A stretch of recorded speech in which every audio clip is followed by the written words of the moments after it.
सबसे खतरनाक शासक था। बांध बनवाया, अभी तक है ये ग्रांड बांध। आगे भैया ये बांध बनाने में बहुत मजदूर चाहिए ना, श्रीलंका पे आक्रमण कर दिया, 12,000 मजदूर लेके आया, मार मार के बांध बनवाया। चोल वंश का एक राजा था करिकाल। करिकाल ये इस वंश का सबसे खतरनाक शासक था। कौन? करिकाल, चोल वंश का सबसे प्रतापी शासक। करिकाल ने देखा कि भैया हमारा तो मुख्य उद्देश्य कृषि, खेती हम लोग का मुख्य उद्देश्य है। उस समय दूसरा कोई साधन थोड़े होता था। खेती की जगह कौन चीज, आप बैंकिंग चलाइएगा क्या?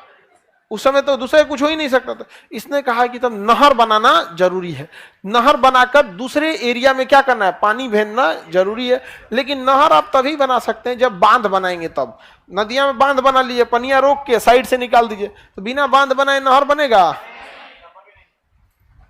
कभी संभव नहीं है। तो इसने कहा कि काम करते हैं, नहर बनाते हैं। तो इसने कहा नहर बनाया? कावेरी नदी पर। कावेरी नदी पर क्या बनवाया? बांध बनवाया। क्या बनाया? बांध। इसे हम ग्रांड बांध कहते हैं। क्या कहते हैं? अभी तक है ये ग्रांड बांध। ये ग्रांड बांध क्या है? अभी तक है। भारत का सबसे प्राचीन बांध किस नदी पर है? अच्छा, इसने जो बांध बनवाया, कहा कि भैया ये बांध बनाने में बहुत ज्यादा चाहिए होगा, 12,000 मजदूर चाहिए। तो इसने क्या किया ना, श्रीलंका पे आक्रमण कर दिया। कहां आक्रमण कर दिया? 12,000 मजदूर लेके आया। समझ में? सबनी को बांध के लाया, चल चल चल चल, रावण वाला लोग चलो, सब लोग इधर लंका में से ले आया और सबको लेके चला गया। समझ में आ गया कि नहीं? कितने मजदूर लाया? 12,000 मजदूर लेके आया। कहा कि सब लोग बांध बनाने में हेल्प करेगा। मार मार के बांध बनवाया। आप मजदूर से काम कराने में कौन चीज आता है? खाना दो, पेट भर काम करो। दूसरा अधिकार वगैरह तो कुछ मायने नहीं रखता है कि ये लेबर लॉ क्या होता है क्या नहीं होता है। समझ आ गया कि नहीं क्या? तो मजदूर से काम कराना ज्यादा हो जाता है। फैक्ट्री सब जो जानते हैं, जितनी फैक्ट्री होती है ये वहीं जाती है सब ना। जितनी भी फैक्ट्री रहती है वहीं काम करना चाहिए जहां लेबर लॉ ज्यादा मजबूत ना हो, यहाँ लेबर यूनियन कम हो।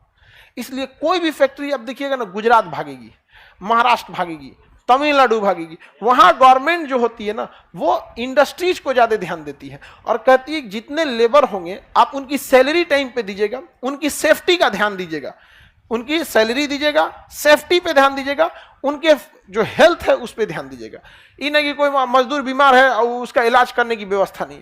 तो वो 3 चीजों पे ध्यान देते हैं। बाकी वो इंडस्ट्रीज पे कहते हैं कि आप इसके साथ साथ जो चीजें दे सकते हैं ताकि आपके मजदूर, आपके वर्कर दूसरी कंपनी में न जा सके। और ये अच्छी बात है भाई, उसकी टाइम पे सैलरी आ जाए।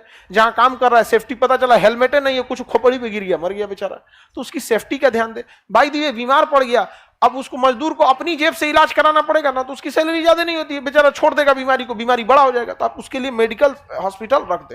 बाकी चीजें सुविधा के हिसाब से आप देते रहे। हमारे बिहार में क्यों नहीं फैक्ट्री आती है पता है? यूनियन इतना ज्यादा, यूनियन इतना ज्यादा, रोहतास चौपट हो गया। रोहतास में इतनी फैक्ट्रियां थी, देखा कि अच्छा 400 मजदूर काम करते हैं, ओमे एगो नेता निकल गया। 400 में क्या निकल जाएगा? वो नेता वो हर हफ्ते 3 बार सैलरी बढ़ाने के लिए चल जाएगा।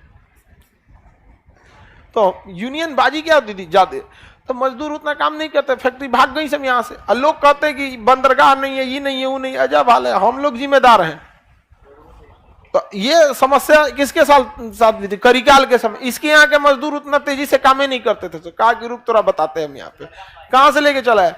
श्रीलंका से लेके चला। बेचारा श्रीलंका जिसको मनु जाके बजा के चलाता था। स्टार्ट जो किए ना राम जी, हनुमान जी, राम जी जो स्टार्ट किए ना श्रीलंका को, जिसको मनु जाके मार के चला रहा था श्रीलंका को। अभी आगे पढ़ेंगे राज के बारे में, वो मार के चला आया था।